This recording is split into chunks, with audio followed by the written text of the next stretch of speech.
ठीक है। Ma'am. This yes. call is now being recorded. अच्छा जी, सी ओके। इक्वेशन की स्टेटमेंट क्या कहती है? All powers of 2 less than n। अच्छा जी, हमने ना कुछ इस तरह का मैकेनिज्म बनाना है जो कि क्या करेगा, प्रिंट करेगा। पहले तो हमने स्क्वायर्स प्रिंट कराए हैं ना हर नंबर के। अब ये वो चीज नहीं है, अब ये कहता है 2 की पावर 1, 2 की पावर 3, 2 की पावर 4, 2 की पावर 5, इस तरह से कुछ। ठीक है, तो कहता है कि 2 की तमाम पावर्स जो जब तक वो 100 से कम होंगी वो आपने प्रिंट कराना है। तो केस स्टडी समझ में आ गई कि उसने ऑल पावर्स ऑफ 2 में क्या इसका मतलब होता है। यस मैम, आ गई समझ। हाँ, तो उस तरह का कुछ मैकेनिज्म लिखते हैं जी। उसका कोड किस तरह का होगा?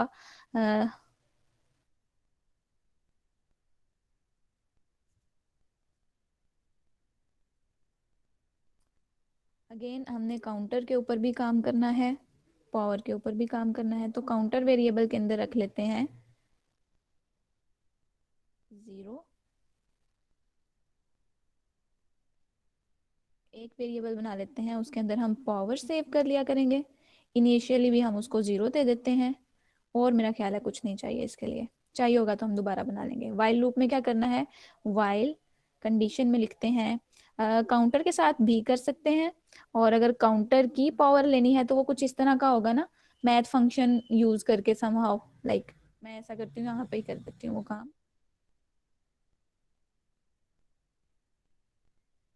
पावर में क्या जाए, मैथ फंक्शन की पावर अप्लाई कर दो किस ऊपर, काउंटर के ऊपर। काउंटर के ऊपर कितनी पावर, एक्चुअली 2 के ऊपर पावर अप्लाई करनी है ना, 2 की पावर 0, 2 की पावर 1, 2 की पावर 3। तो इस तरह से। यस। हाँ, तो ये क्या करेगा, 2 के ऊपर पावर इस वाले स्टेप में लगा रहा है कितनी, 2 की पावर 0, है ना। तो ये किस फंक्शन में पड़ा हुआ है, वेरिएबल में, पावर फंक्शन में। यस तो हमने चेक पॉइंट भी पावर के ऊपर ही लगाना है ना। उसने कहा कि जब तक पावर जो है वो 100 से कम ना हो, तो यहाँ पे हमने फिर पावर वेरिएबल इसलिए लिखना है। ये बात समझ में है कि अब हम यहाँ पे काउंटर क्यों नहीं लिख रहे, क्योंकि हमने चेकिंग पॉइंट ही पावर को बनाना है कि पावर वाली वैल्यू जो है ना वो कम हो, किससे, 100 से। 100 से। अच्छा, एक और शायद आप लोग को मसला है कि इसकी वैल्यू जो है वो टाइप कास्ट करके वो आपको कहीं लूजी कन्वर्जन है, तो हम इसको पहले यहाँ पर इंट दे देते हैं। अगर तो मसला ना आया तो भी ठीक है, और अगर आया तो आप लोग इंट कर लेना यहाँ पर एक्सप्लिसिट टाइप कास्टिंग, क्योंकि पावर का फंक्शन जो है ना वो वैल्यू डबल में रिटर्न करता है। जब डबल की वैल्यू इंट में जाने लगती है तो वो उसको कहता है कि आपके ना डाटा लॉस होने का खर्चा है। तो मैं कहती हूँ कर दो तुम डाटा लॉस, मैंने उसको खुद एक्सप्लिसिट लिख लिया। ये वाली चीज के ऊपर हमने बात की भी है ना बच्चों, यस मैम। टाइप कास्टिंग पे। तो ये मैंने वो चीज लिखी है बस। अच्छा, अब आगे चलते हैं, मतलब जो मेन काम है हमने क्या करना है, जब तक पावर कम है, बराबर नहीं, कम है 100 के। 100 का है या उसने n का है, एन एन। तो फिर हमें n वेरिएबल बनाना है, उसके अंदर 100 भी रख दिया। ऐसे कर लेते हैं तो मोर उसकी इंस्ट्रक्शंस के अकॉर्डिंग हो गया। बॉडी में क्या करना है आपने, फर्स्ट ऑफ ऑल पहले तो आपने प्रिंट करवाना है। System dot print L N के अंदर आप प्रिंट करवा दोगे पावर प्लस स्पेसिस हैं दरमियान में। स्पेस के लिए मैंने कंकैटिनेट की एक स्ट्रिंग, और इस तरह से कुछ, इस तरह से उसको स्पेस मिल जाएगी ना, पावर प्रिंट होती चली मैम जाएगी। वीडियो का लिंक आपने शेयर कर दिया गूगल क्लासरूम में? हाँ जी, हाँ जी, किया हुआ है। अच्छा, यहाँ तक समझ आ गई class? Yes ma'am. Yes ma'am. नहीं तो अब हमने अपडेट किसको करना है,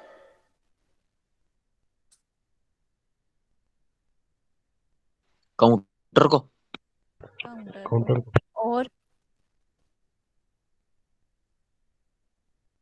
एक तो काउंटर को इंक्रीमेंट कर लिया 1 के साथ, और क्या करेंगे, पावर को भी, पावर का भी यस मैम। है ना। पावर को क्यों इंक्रीमेंट करना है, क्योंकि अब इस बार अगर हमने पावर 1 रखी है ना तो अगली बार भी उसमें 1 ही है, नेक्स्ट टाइम भी 1 ही होगा। तो ये तो 1 जो हमने शुरू में दिया वो ही रहेगी ना। जैसे 2 की पावर अगर 0 थी, दैट वैल्यू वाज 1, और 1 जो है हमेशा 100 से छोटी रहेगी, तो ये इनफाइनाइट लूप हो जाएगी। तो हमें काउंटर भी अपडेट करना है और पावर वाला वेरिएबल भी अपडेट करना है। उसमें हम अब क्या डालेंगे, इसी को कॉपी पेस्ट कर लेते हैं, यही वाला काम करना है बेसिकली, है ना। तो काउंटर की वैल्यू चूंकि 1 हो गई तो अब 2 की पावर भी 1 हो गई, तो 2 की पावर क्या 1 करके क्या मिली वैल्यू 2, तो 2 छोटा है n से, हाँ छोटा है, तो वो आगे 2 भी प्रिंट करा देगा। देन यहाँ पर काउंटर की वैल्यू 3 हो जाए, काउंटर की वैल्यू 2 हो जाएगी ना, 2, 2 की पावर 2 4, 4 Yes, आंसर आ गया, तो 4 जो है वो छोटा है 100 से, ठीक है, उसने 4 भी प्रिंट करा दिया। फिर उसके बाद काउंटर की वैल्यू क्या हो जाएगी 3, 2 के yes ऊपर मैम 3 3। पावर अप्लाई कर दी, 2 का क्यूब बनेगा तो वो क्या हो जाएगा 8,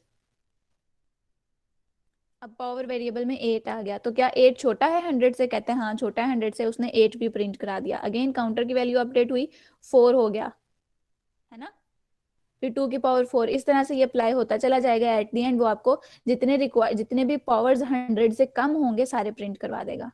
मैम लास्ट में power is equal two into लिखा है, ये वाली लाइन क्यों ऐड की है? ये अगर मैं इसको ऐसे रखती ना, ऐसे रखती, तो कंपाइलर समटाइम्स ना एरर देता है, ये जो मैथ डॉट पॉव वाला नहीं फंक्शन है मैम, ना।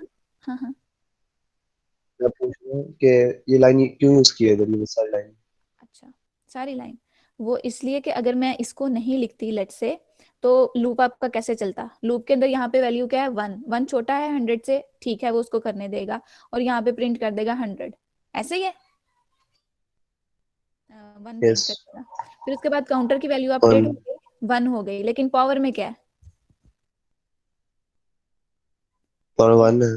हाँ पावर में अभी भी 1 है, यानी हमने यहाँ पे पावर को तो अपडेट किया ही नहीं, ठीक है, पावर अभी भी 1 है। मैंने अगेन सिस्टम डॉट आउट में आकर अगेन प्रिंट किया तो उसने फिर स्क्रीन पर क्या दिखा दिया 1 स्पेस, सेकेंड आइट्रेशन में भी 1, फिर स्पेस, थर्ड आइट्रेशन में भी 1। तो ऐसा नहीं हम चाहते ना, हम चाहते हैं यहाँ पे वैल्यूज अपडेट हों, तो वो अपडेट जो है वो क्या हो रहा है, बेसिकली पावर्स अपडेट होने हैं, यानी ये जो फर्स्ट वैल्यू है ये 2 की पावर 1, 2 की पावर 0 है, यहाँ पे 2 की पावर 1, यहाँ पे 2 की पावर 3, तो उसके लिए ये वाली लाइन मैंने मस्ट लिखी, मैंने यस कहा कि मैम, पावर वाली वैल्यू को भी अपडेट करते जाना, पावर वाली वैल्यू को इस तरह से अपडेट करते जाना कि जो भी काउंटर के अंदर हो वो वाली पावर इसके ऊपर अप्लाई हो जाए।